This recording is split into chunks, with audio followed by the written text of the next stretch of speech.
Well, there's a couple things to address here. I mean, narcissists weaponize the court systems, right? They weaponize any system that's like looking at two people's perspectives and having to make sense of it, because we always start at a point of equality, right? Any legal proceeding, even therapy sessions, this is why they're so difficult, is that it starts at this kind of cultural norm that each person gets to give their perspective.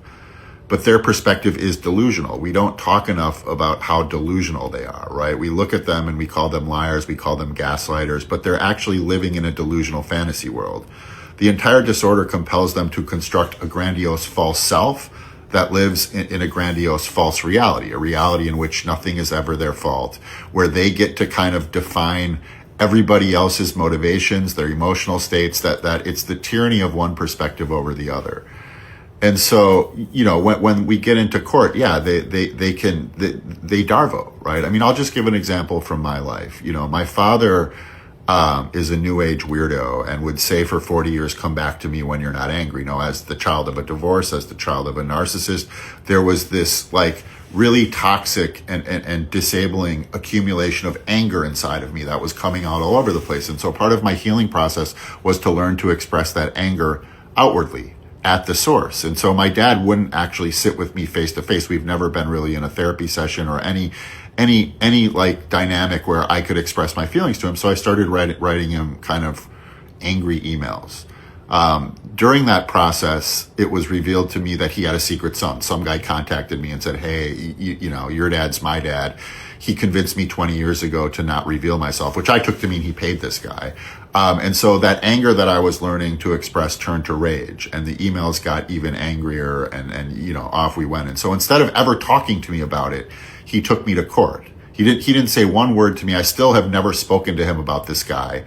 I heard through my mother, who heard through my sister, that he says all this guy wants is money, which is ironically the same thing he says about me, right? And so in this restraining order hearing, the first thing he said on the witness stand was, I thought the relationship was fine until I wouldn't take him to Hawaii 4 years ago. He genuinely believes that, right? He's constructing a reality. He's assassinating my character. This is all about money. This is a spoiled kid. But as always, there's this mountain of reality underneath their lies, right? And so the real reality is my dad's been going to Hawaii for about 25 years over Christmas. And he never took me, he never took my sister. It was a source of great pain that we haven't spent Christmas with our father in like over 20 years, right? And so 4 years prior to this hearing, him and his wife somehow decided they wanted to be grandchildren or grandparents. And so they started taking my sister and her family and not me. And so this kind of moment of pain for us for over 20 years, I mean, for the children of narcissists, for the children of divorce, you know, Christmas, holidays, they're painful times. We don't get to celebrate. We just get to highlight how our family's fractured. And in my kind of extended family, there wasn't other divorces. It was just us alone being confronted with what we didn't have. And so I had a psychological breakdown that he's bringing 7 out of the 8 members, right? And he would say things like, well, we just want you to have skin in the game, as though if I can't afford a 2-week trip to Maui every year, I don't get to spend Christmas with my family. Right. And so finally he said, okay, you can come, but you can't come for Christmas. And he scheduled a flight for me to get there after my sister and her family had left. And so, like, this is the fundamental lie, is that what I want is to go to Hawaii when what I clearly wanted was to spend a Christmas with my family.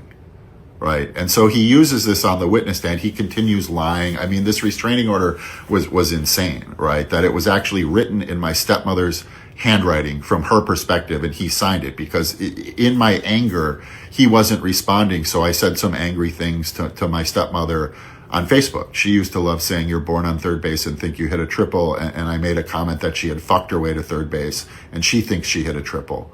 Right. And so my dad uses this kind of like crazy thing on the witness stand. Like the judge is reading the complaint. He says, oh, so he's going at you on Facebook all the time. And my dad goes, oh no, I blocked him like a couple years ago. And everybody kind of goes, what? I mean, it was such an abuse. He said, Chris has leveled many accusations of abuse with no evidence. The hearing itself was abuse, right? As he's sharing pictures of me in mental health crisis, you can kind of imagine what that is. I take out my stress ball to manage my stress because he's ripping open my trauma, and the bailiff jumps up and rips the stress ball out of my hand and claims that I might throw it at my dad. And I thought it was such this kind of cinematic and poetic moment as he's like ripping open my deepest traumas, literally like it's like almost trying to kill me in a certain sense. He's being protected from a Nerf ball. And so, you know, he believes all of this reality. The narcissist can't take responsibility. They can't accept any kind of negative elements of self. And so they displace all of those things onto the people around them. But their disorder compels them to live in their false reality.